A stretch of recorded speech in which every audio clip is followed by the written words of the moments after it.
السلام عليكم ورحمة الله وبركاته. إن الحمد لله نحمده ونستعينه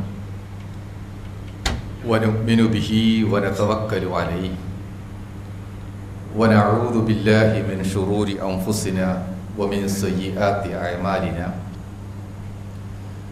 من يهد الله فهو المهتد ومن يضلل فلن تجد له وليا مرشدا. أشهد أن لا إله إلا الله وحده لا شريك له وأشهد أن محمدا عبده ورسوله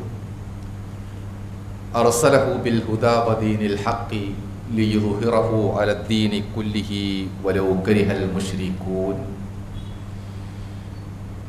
اللهم صل على محمد وعلى آل محمد كما صليت على إبراهيم وعلى آل إبراهيم وبارك على محمد وعلى آل محمد كما باركت على إبراهيم وعلى آل إبراهيم إنك حميد مجيد.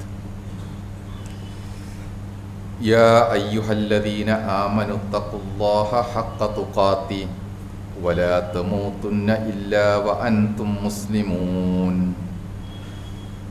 قد جاءكم بصائر من ربكم فمن أبصر فلنفسه ومن عمي فعليها وما أنا عليكم بحفيظ. ബഹുമാനരായ സഹോദരന്മാരെ, സഹോദരിമാരെ,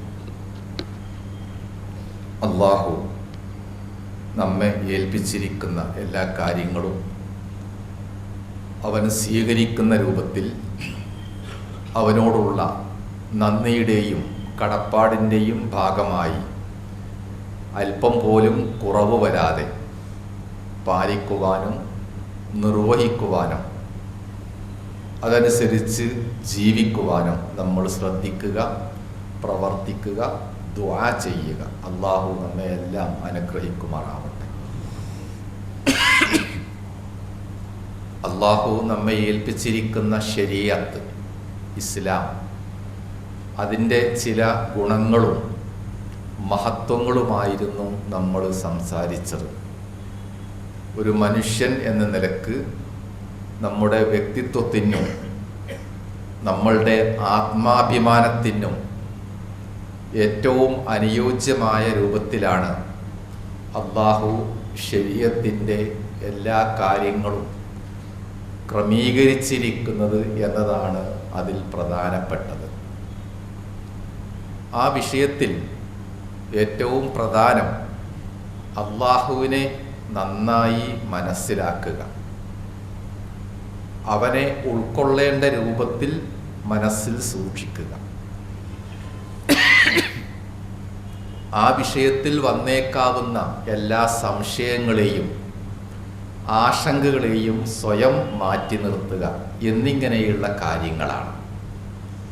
ഏത് സന്ദർഭത്തിലും നമുക്കെല്ലാം ഒരു ആത്മാഭിമാനം ഉണ്ടാവാറുണ്ട്. നമ്മളെപ്പറ്റി സ്വന്തമുള്ള ചില കാഴ്ചപ്പാടുകൾ, അതാണ് നമുക്ക് ആനന്ദവും സന്തോഷവും നൽകുന്നത്. അങ്ങനെ ഒരു ആത്മാഭിമാനം ഉണ്ടാവുന്നില്ലെങ്കിൽ പലപ്പോഴും മനസ്സ് അടഞ്ഞു പോകും, നമ്മുടെ ചിന്തകളെല്ലാം ഇരുണ്ടുപോകും. എന്തിനാണ് നമ്മൾ ജീവിക്കുന്നത്, ഞാൻ എന്തിനാണ് എന്നിങ്ങനെ അനാവശ്യമായ ചിന്തകൾ നമ്മളെ പിടികൂടും. അപ്പോൾ ശരീഅത്ത് അല്ലെങ്കിൽ അല്ലാഹുവും റസൂലുള്ളാഹി സ്വല്ലല്ലാഹു അലൈഹി വസല്ലമയും ശരീഅത്തിലൂടെ പറയുന്ന പ്രധാനപ്പെട്ട ഒരു ഘടകം ഇത് തന്നെയാണ്. ആത്മാഭിമാനം നിലനിർത്തുക.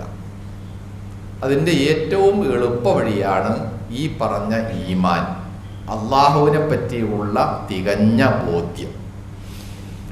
നമ്മളെല്ലാവരും ജനിച്ച് വളർന്ന് വന്നത് തന്നെ മുസ്ലിം അന്തരീക്ഷത്തിലും ചുറ്റുപാടിലുമായതുകൊണ്ട് നമ്മുടെയൊക്കെ ഈമാൻ പലപ്പോഴും ഒരു പരമ്പരാഗതമായി കിട്ടിയതായിരിക്കും. അതിൽ തെറ്റുണ്ട് എന്നല്ല പറയുന്നത്, പക്ഷേ പരമ്പരാഗതമായി കിട്ടിയതിനേക്കാളേറെ ഒന്നുകൂടി ഈമാനും അള്ളാഹുവും നമ്മുടെ മനസ്സിൽ ഉറക്കുന്നത് തികഞ്ഞ ബോധ്യത്തിൻ്റെ അടിസ്ഥാനത്തിൽ അത് സ്വീകരിക്കുമ്പോഴാണ്. സമൂഹത്തിൽ പല ആളുകളും പല രൂപത്തിലാണ് അള്ളാഹുവിനെ കാണുന്നത്. ഒന്ന്, എൻ്റെ ബാപ്പയും വല്ലിപ്പയും കുടുംബവും ഒക്കെ അങ്ങനെയായി എന്നുള്ളത് കൊണ്ട് ഈ പറഞ്ഞ പരമ്പരാഗതമായി സ്വീകരിക്കുന്ന ആളുകൾ. മറ്റൊന്ന്, അള്ളാഹു ഉണ്ട്, അള്ളാഹു വേണം, ഈമാൻ വേണം, എന്നാൽ അങ്ങനെ ആയിക്കോട്ടെ എന്ന് വിചാരിക്കുന്ന ഒരു നിസ്സഹായാവസ്ഥയുടെ സമീപനം. അതിൽ പ്രത്യേകിച്ച് എനിക്ക് വിരോധമൊന്നുമില്ല, അങ്ങനെ ആയിക്കോട്ടെ എന്ന സമ്മതം. അതിനേക്കാളും പ്രധാനമാണ് ഒരു യക്കീൻ, നമ്മൾ പറഞ്ഞ പൂർണ്ണ ബോധ്യത്തിൻ്റെ അടിസ്ഥാനത്തിൽ അള്ളാഹുവിനെ ഉൾക്കൊള്ളുക എന്നത്. അതാണ് യഥാർത്ഥത്തിലുള്ള ഈമാൻ, അള്ളാഹുവിനെ കണ്ടെത്തൽ. ഇബ്നു മസ്ഊദ് റളിയല്ലാഹു അൻഹു ആ കാര്യം എടുത്തു പറയുന്നുണ്ട്. അദ്ദേഹം ഉൾപ്പെടെ മറ്റു സ്വഹാബത്തുമൊക്കെ റസൂലുള്ളാഹിൽ നിന്നാണ് ഈമാൻ പഠിച്ചത്, അള്ളാഹുവിനെ കണ്ടെത്തിയത്. എങ്ങനെയായിരുന്നു അവർ അള്ളാഹുവിനെ കണ്ടെത്തിയത്?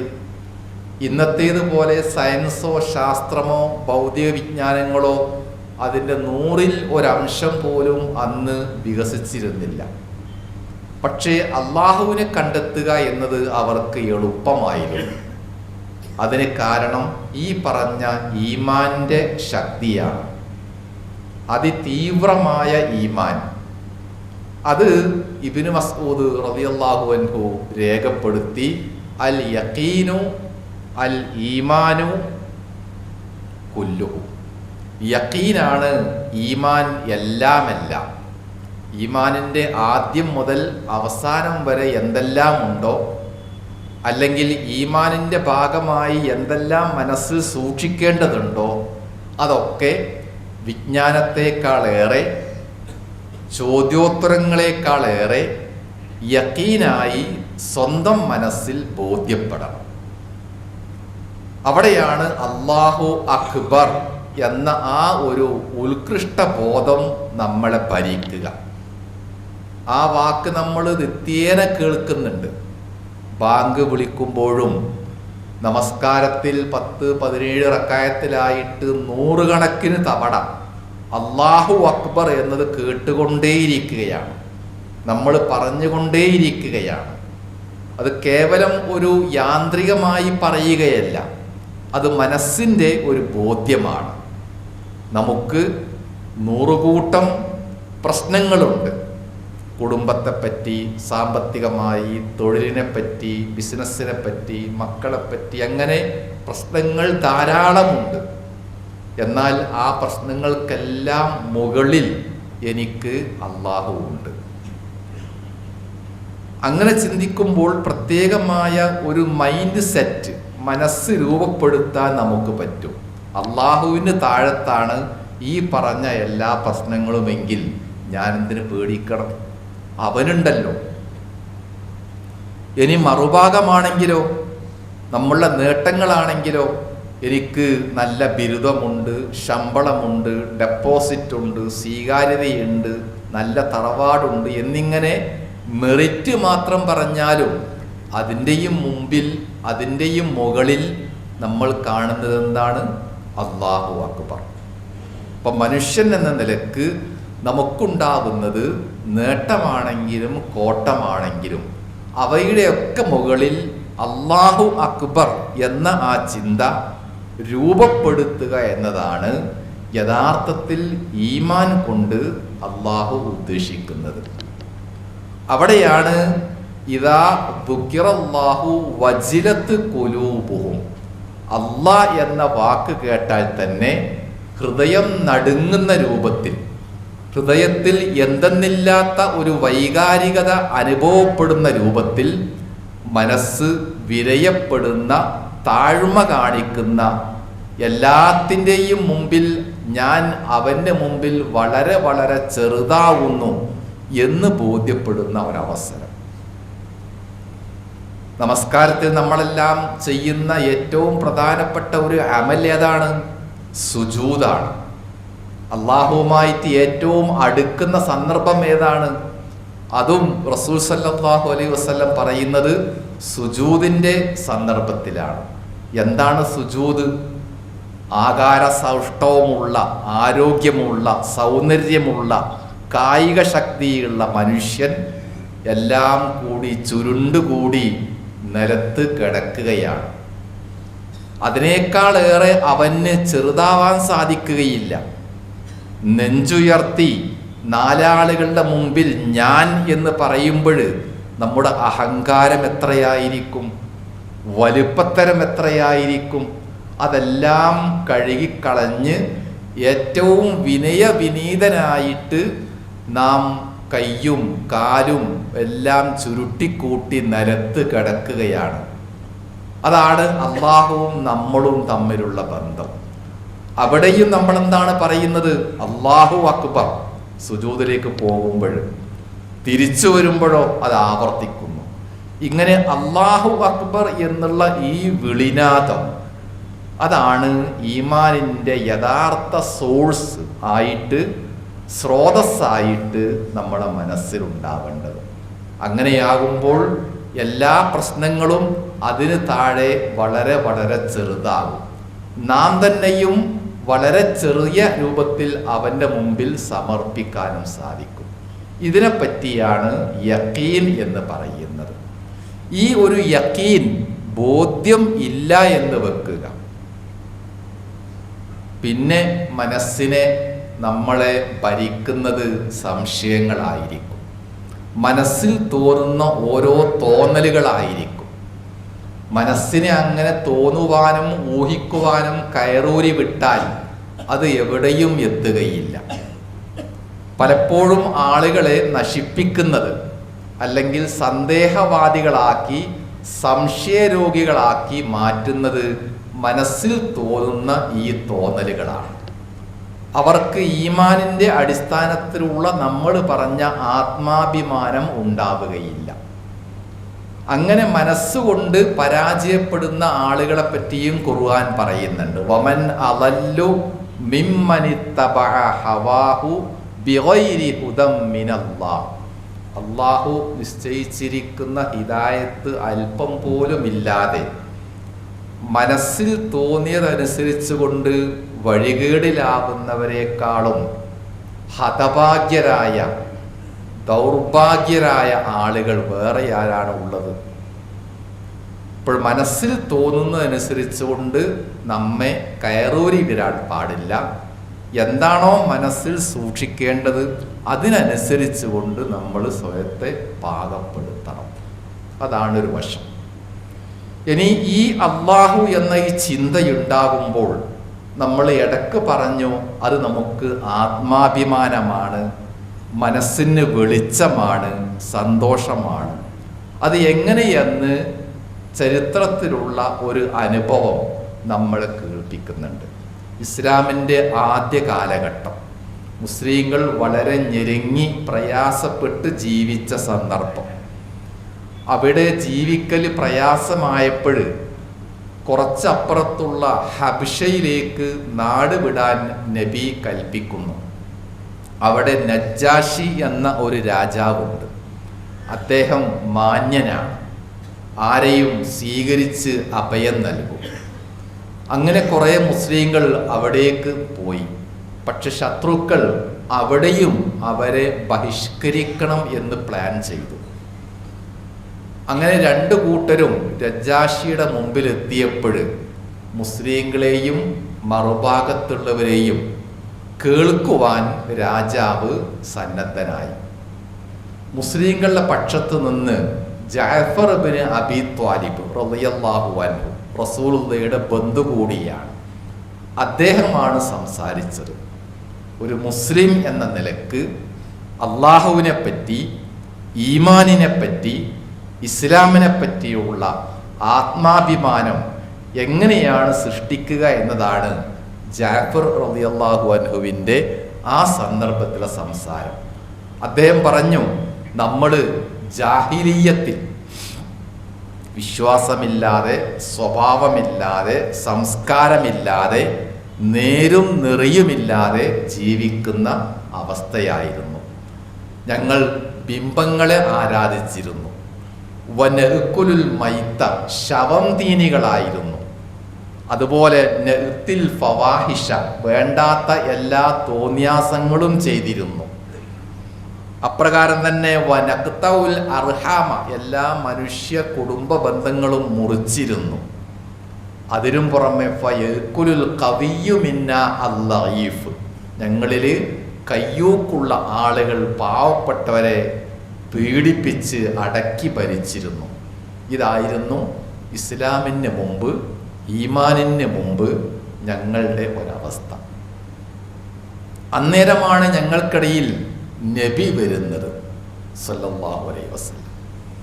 അദ്ദേഹം ഞങ്ങളെ ദഅാനാ ഇലല്ലാഹ്, അള്ളാഹുവിലേക്ക് ഞങ്ങളെ ഒക്കെ വിളിച്ചു കൂട്ടി.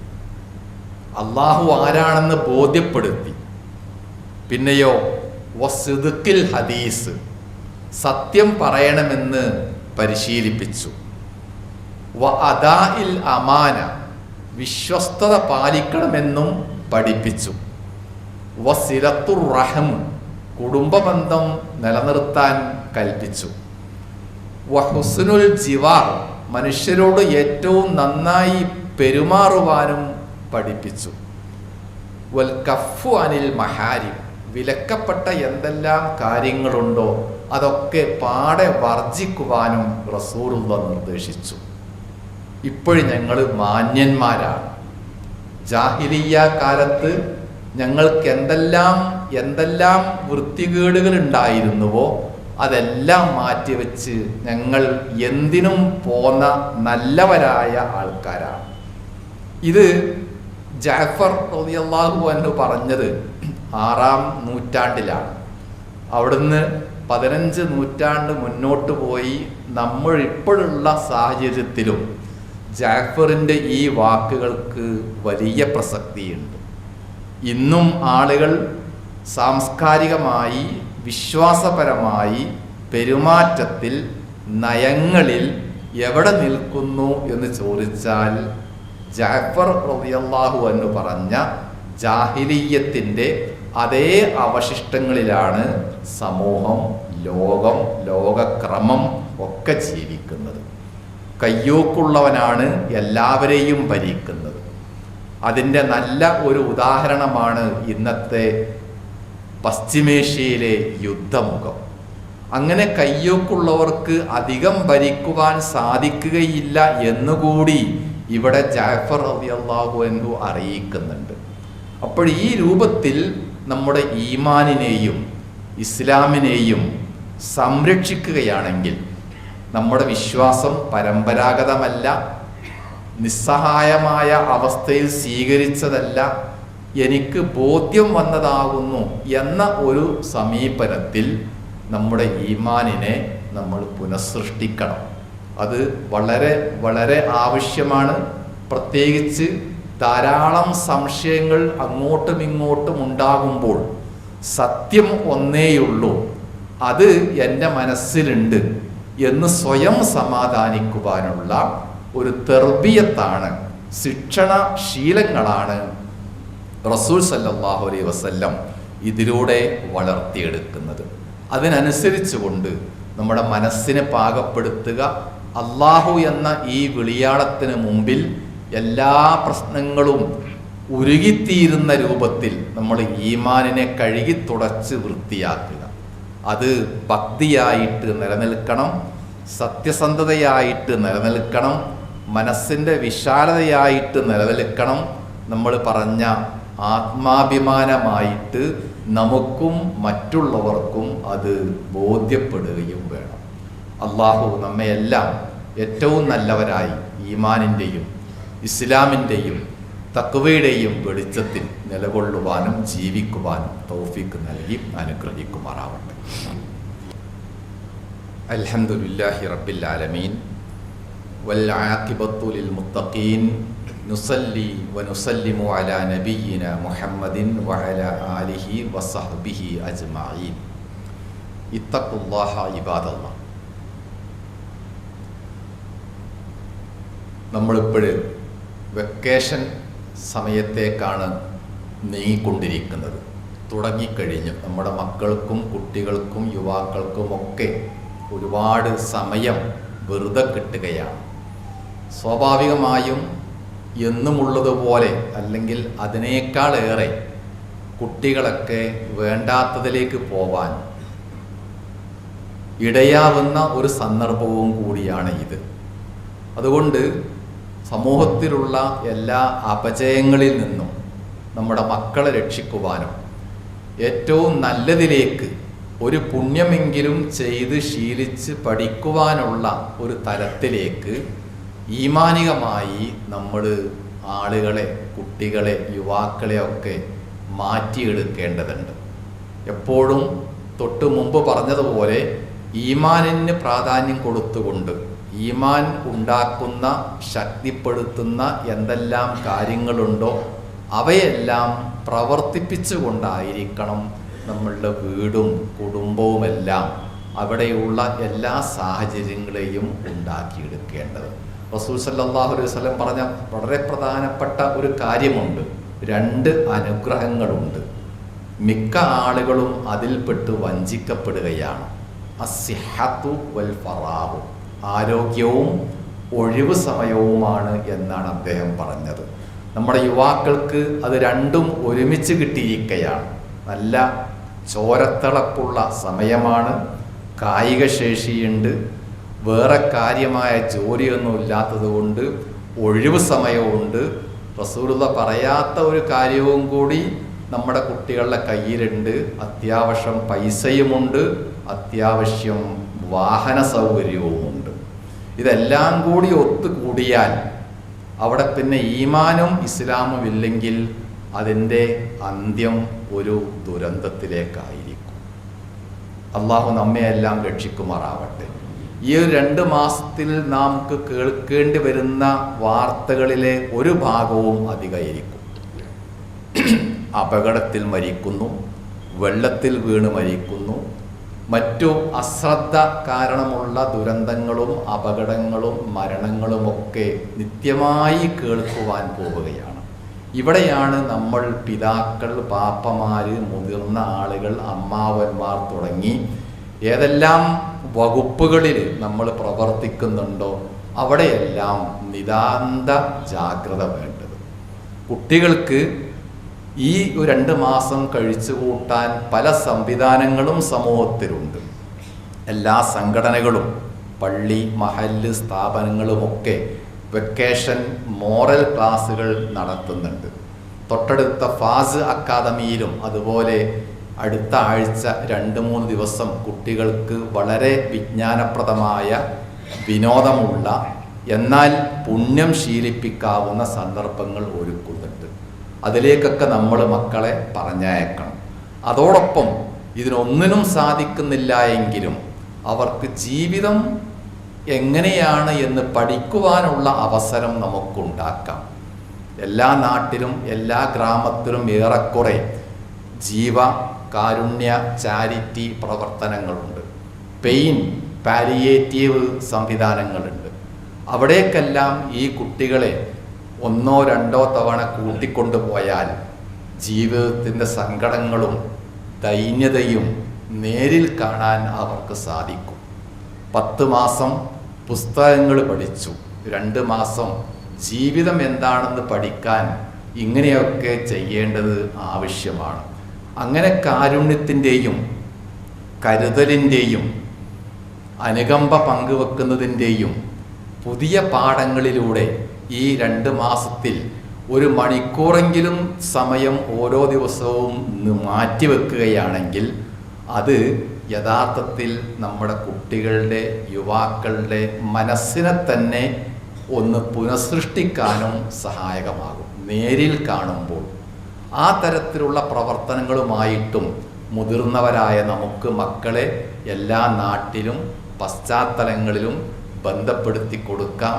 അതിന് 100, 200, 500 രൂപ കൊടുക്കേണ്ടി വന്നാലും അങ്ങനെ അവരുടെ കൈകൾ കൊണ്ട് ആ പണം പാവപ്പെട്ടവർക്ക്, രോഗികൾക്ക് കൊടുക്കുന്ന അവസ്ഥയുണ്ടാകുമ്പോഴും അതിലൂടെയൊക്കെ നമ്മുടെ മക്കളുടെ മനസ്സിൽ ഈ രൂപത്തിലുള്ള പുണ്യത്തിൻ്റെയും മാനുഷികതയുടെയും ഒക്കെ ഒരംശം നിക്ഷേപിക്കുകയാണ് നമ്മൾ ചെയ്യുന്നത്.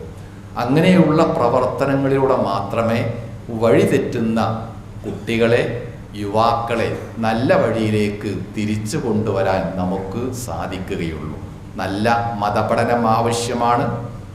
അതോടൊപ്പം സമൂഹത്തിലേക്ക് ഇറങ്ങിക്കൊണ്ട് എന്താണ് ജീവിതം, ഞാൻ എവിടെയാകുന്നു എന്ന് തിരിച്ചറിയാനുള്ള സന്ദർഭങ്ങളും നമ്മൾ ബോധപൂർവം സൃഷ്ടിക്കണം എന്നാണ് ഈ പറഞ്ഞതിൻ്റെയൊക്കെ അർത്ഥം. നാം ആദ്യം പറഞ്ഞ ആയത്ത് അതെല്ലാം സൂചിപ്പിക്കുന്നു. ഖദ് ജാഅക്കും ബസ്വായിറു മിർ റബ്ബിക്കും, നിങ്ങൾക്ക് റബ്ബിൽ നിന്ന് കണ്ണ് തുറപ്പിക്കുന്ന ദൃഷ്ടാന്തങ്ങളാണ് വന്നിരിക്കുന്നത്. അതുകൊണ്ട് ആരെങ്കിലും കണ്ണ് തുറന്നുകൊണ്ട് സത്യം കാണുന്നുവെങ്കിൽ അത് അവന് ഉപകരിക്കും. ആരെങ്കിലും കണ്ടില്ല എന്ന് വെച്ച് അജ്ഞത നടിച്ചു പോവുകയാണെങ്കിൽ അതിൻ്റെ ഫലവും അവന് തന്നെയായിരിക്കും. നമ്മുടെ ജീവിതത്തിൽ, കുടുംബത്തിൽ, സമൂഹത്തിലൊക്കെ ഇതുമാതിരി കണ്ണ് തുറപ്പിക്കുന്ന ഓരോ സ്പോട്ടുകൾ, സന്ദർഭങ്ങളെ അള്ളാഹു ഉണ്ടാക്കിയിട്ടുണ്ട്. അവിടെയെല്ലാം എപ്പോഴും കണ്ണ് തുറപ്പിക്കാൻ ആവശ്യമായ ഖുർആൻ, ഈമാൻ, അത് മനസ്സിൽ സൂക്ഷിച്ചുകൊണ്ട് നമുക്ക് പോകാൻ കഴിഞ്ഞാൽ നമ്മുടെ മക്കളെ ആ വഴിക്ക് സഞ്ചരിപ്പിക്കാൻ കഴിയുക എന്നതാണ് നാം ചെയ്യേണ്ട ഏറ്റവും പ്രധാനപ്പെട്ട ദൗത്യം. അതിൻ്റെ പ്രാധാന്യം നമ്മൾ മനസ്സിലാക്കുക, ആവുന്നത്രയൊക്കെ അതിന് പ്രവർത്തിക്കുക. എത്ര പ്രവർത്തിച്ചാലും അത് വലിയ ഒരു നേട്ടം പിന്നീടേക്ക് നമുക്ക് ഉണ്ടാക്കിത്തരികയും ചെയ്യും. അള്ളാഹു നമ്മയെല്ലാം അനുഗ്രഹിക്കുമാറാവട്ടെ. എല്ലാവിധ പ്രയാസങ്ങളിൽ നിന്നും, ദുരന്തങ്ങളിൽ നിന്നും, പരീക്ഷണങ്ങളിൽ നിന്നും നമ്മെയും നമ്മുടെ മക്കളെയും കുടുംബത്തിലെ ഓരോ വ്യക്തിയെയും അള്ളാഹുവെ നീ രക്ഷിച്ച് സംരക്ഷിച്ച് അനുഗ്രഹിക്കണമേ. കഴിഞ്ഞ ദിവസങ്ങളിൽ മരിച്ചുപോയ ധാരാളം ആളുണ്ട്. നമ്മുടെ സുഹൃത്തിൻ്റെ മാതാവ് ഉൾപ്പെടെ മരിച്ചുപോയ നമ്മുടെ മാതാപിതാക്കൾക്കും മറ്റുള്ളവർക്കുമൊക്കെ അള്ളാഹു മഗ്ഫിറത്ത് നൽകി അനുഗ്രഹിക്കുമാറാവട്ടെ. ആരോഗ്യപരമായ രോഗവുമായി ബന്ധപ്പെട്ടുകൊണ്ടുള്ള പല പ്രശ്നങ്ങളും അനുഭവിക്കുന്നവരുണ്ട്. അവർക്കെല്ലാം പടച്ചവൻ ശിഫ നൽകി അനുഗ്രഹിക്കുമാറാവട്ടെ. പശ്ചിമേഷ്യയിൽ നടന്നുകൊണ്ടിരിക്കുന്ന യുദ്ധത്തിൻ്റെ ഭീതിയിൽ നിന്ന്, അസ്വാസ്ഥ്യങ്ങളിൽ നിന്ന് പടച്ചവനെ നീ ഞങ്ങളെയെല്ലാം രക്ഷിക്കണമേ. ഗൾഫ് രാജ്യങ്ങളിലും മറ്റും നമ്മുടെ ബന്ധുക്കളും മക്കളും പ്രിയപ്പെട്ടവരുമൊക്കെ ജീവിക്കുന്നത് വളരെ ആശങ്കയോടുകൂടെയാണ്. അവർക്കെല്ലാം ആശ്വാസത്തോടുകൂടെ സമാധാനത്തോടുകൂടെ ജീവിക്കുവാനുള്ള അവസ്ഥ നീ അല്ലാഹുവേ നൽകി അനുഗ്രഹിക്കണമേ. അല്ലാഹുമ്മ ഗ്ഫിർ ലിൽ മുഅ്മിനീന വൽ മുഅ്മിനാത്ത് വൽ മുസ്ലിമീന വൽ മുസ്ലിമാത്ത് അൽ അഹ്യാഇ മിൻഹും വൽ അംവാത്ത്. اللهم ربنا تقبل منا إنك أنت السميع العليم. اللهم أجرنا من النار وأدخلنا الجنة مع الأبرار يا رب العالمين. اللهم ربنا آتنا في الدنيا حسنة وفي الآخرة حسنة وقنا عذاب النار.